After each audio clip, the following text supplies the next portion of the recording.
J'aimerais avoir un voisin comme Kramer.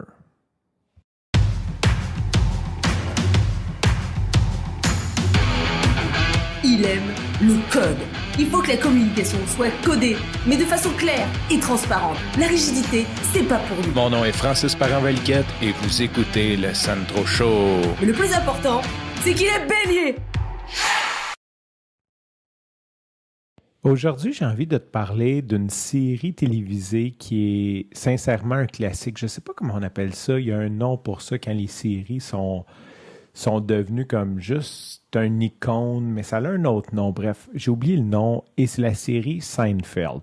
Si tu n'as jamais écouté Seinfeld, je vais te lire la première ligne du Wikipédia qui va comme suit. Seinfeld est une série télévisée humoristique américaine constituée de 180 épisodes de 23 minutes créés par Jerry Seinfeld et Larry David, diffusée du 5 juillet 1989, j'avais 6 ans, au 14 mai 1998. Donc, ça a roulé pendant 9 ans de temps sur le réseau NBC. Pourquoi j'ai envie de te parler de ça? C'est une série que j'ai cité, premièrement, j'ai cité Jerry Seinfeld à plusieurs reprises sur le podcast, autant pour son système de Don't Break the Chain qui faisait un X sur le calendrier à tous les jours qui écrivait des jokes. Je m'en servais comme inspiration d'ailleurs pour le Sandro Show, Don't Break the Chain. À un moment donné, j'ai Break the Chain, mais je recommençais à la chaîne, fait qu'on va la rabouter à quelque part. Aussi parce que il est dans la méditation transcendantale, c'est un des ambassadeurs de la méditation transcendantale. Fun fact, il faisait juste une fois par jour, il le faisait pas le matin, puis quand il a découvert c'était quoi de la faire 2 fois par jour, il a dit avoir su ça avant, il aurait sûrement eu plus de saisons de Seinfeld. Et c'est un high achiever de fou, c'est vraiment, je pense que historiquement, c'est l'humoriste qui a été le mieux payé. Il vaut, en tout cas, je vais pas trop dire, là, mais il vaut une centaine, je sais pas, une couple de centaines de millions, là. C'est gros son affaire, là. Fait que j'irai peut-être voir une autre fois sur un autre Wikipédia la value de Seinfeld. Mais tout ça pour dire que quand tu fais de l'argent comme ça, c'est sûr qu'il a dû la réinvestir aussi, là, mais c'est parce que tu apportes beaucoup de valeur dans le monde. Et Seinfeld, c'est vraiment devenu une série culte. C'est ça le nom que je cherchais, la série culte. Fait que pour ma part, j'étais quand même jeune quand ça jouait et je ne parlais pas tout à fait anglais. Fait que pour moi, c'était juste, j'ai un souvenir de mon oncle qui était assis dans le salon, puis qui écoute ça, puis qui rit comme un fou. Puis pour moi, c'est juste comme des rires en canne, puis bon, c'est comme, je m'en fous bien raide. Fait que j'écoute pas ça. Mais plusieurs années plus tard, je te dirais, fin vingtaine, début trentaine, je sais pas pourquoi, je suis tombé là-dessus, ça passait, genre, tu sais, c'est le genre d'affaire que si tu as le câble, ça passe à tous les jours, à toutes les heures sur un poste, là, tu sais, c'est comme du vieux contenu qui recycle. Puis j'ai vraiment embarqué dans la série, et là, j'en ai parlé avec mon oncle qui, lui, l'écoutait quand j'étais jeune, tu sais, puis j'ai commencé à triper au bout sur cette série-là. Je les ai pas toutes vues. J'ai pas vu les 180. J'aimerais ça me taper les 180 parce que c'est vraiment un bon contenu. C'est Jerry Seinfeld, c'est un humoriste dans la vie. Fait que le show...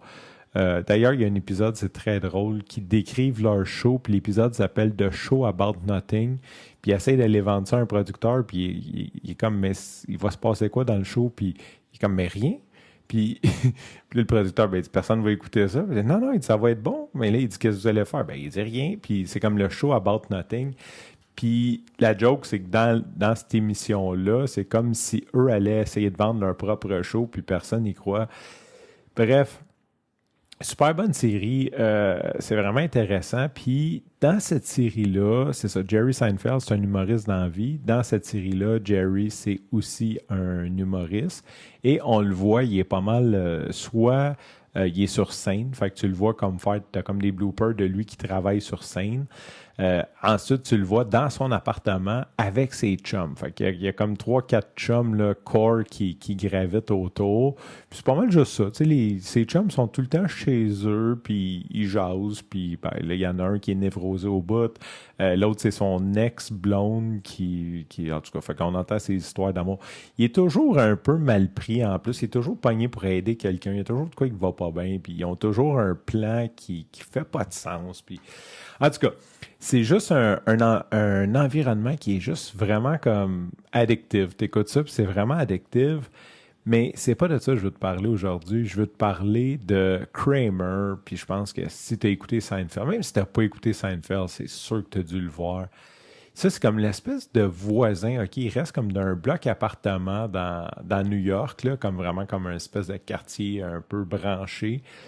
Puis son voisin... Tu sais pas trop ce qu'il fait. Il est comme toujours mal habillé. Il est un peu difforme. Il est grand. C'est un acteur puis là, il est mal arrangé. Il est toujours mal peigné. Il a toujours de l'air sorti d'une boîte à surprise qui ne sait pas ce qui se passe. Puis il rentre chez Jerry comme si c'était chez eux. Il est comme, un moment donné, il parle avec ses chums, puis là, il rentre. Puis tu sais, des fois, genre, il rentre, puis il fouille dans le frigidaire, puis s'en va, là, tu sais. Mais souvent, il rentre, puis il y a toujours une histoire qui a comme juste pas d'allure. J'ai pas d'idée en tête, là, mais c'est juste toujours trop drôle. Puis pourquoi j'ai pensé à faire un épisode là-dessus aujourd'hui, en fait, c'est que demain, j'organise pour la sortie de la série Famille de criminels, dont j'ai un épisode complet sur mon père que je participe. J'ai invité un paquet de chums chez nous. Et là, ben, j'ai avisé mes voisins. Je disais, hey, demain, tu sais, on a quand même tous des pères de famille. Là, ils ont tous les deux enfants. J'avais pas le goût de leur cogner sa tête, tu sais, puis comme qui stressent un peu. Fait que je les ai avisés. Je disais, hey, j'ai reçu des chums puis tout, mais 10 heures max, je mets tout le monde dehors. Tu sais, c'est comme juste pour leur dire que ça restera pas jusqu'à 3 heures du matin. Là, c'est pas un party de fou. Fait que j'ai écrit ça hier, en fait, je l'ai dit en personne à un des voisins, puis aujourd'hui, j'ai écrit ça à un de mes voisins. Et j'ai dit en passant, si ça te tente de passer faire un tour, manger de la pizza, t'es le bienvenu, tu sais. Puis il me répond, il dit merci de m'avoir avisé, mais il dit stresse pas avec le bruit, puis tout. Puis j'ai comme vu l'image de mon voisin, Bertrand, je te salue si t'écoutes, juste qu'il rentre dans la maison. Puis là, j'ai comme eu un flash de Kramer, puis je me suis dit, fuck, ça serait cool, genre, avoir un voisin de même. Genre, j'aimerais ça avoir un voisin qui rentre chez nous out of nowhere avec des histoires qui n'ont pas d'allure. Genre, ça... je ne sais pas où je peux déménager pour avoir ça. Mais c'est ça. Juste pour dire, j'aime beaucoup avoir des gens qui viennent chez moi. Surtout, je te dirais, il y a quelque chose que j'aime dans le côté spontanéité de la chose. C'est pas genre, ils viennent chez moi parce que je les ai invités 3 mois d'avance, puis j'ai fait le ménage, puis j'ai préparé un souper, puis tu sais, juste comme quelqu'un qui passe dans le coin, puis qui aime la vibe, puis qui a juste le goût de venir chez nous. C'est comme un beau cadeau, hein, quand quelqu'un là, arrive quasiment à l'improviste, puis dit « Ah, je vais passer chez vous, je vais venir te voir. » Je trouve ça cool. Je suis rendu là dans ma vie, je trouve ça vraiment cool. La maison est ouverte, puis... c'est ça, j'aimerais savoir un voisin comme Kramer. Sur ce, je te remercie pour ton écoute. Je te dis à demain et bye.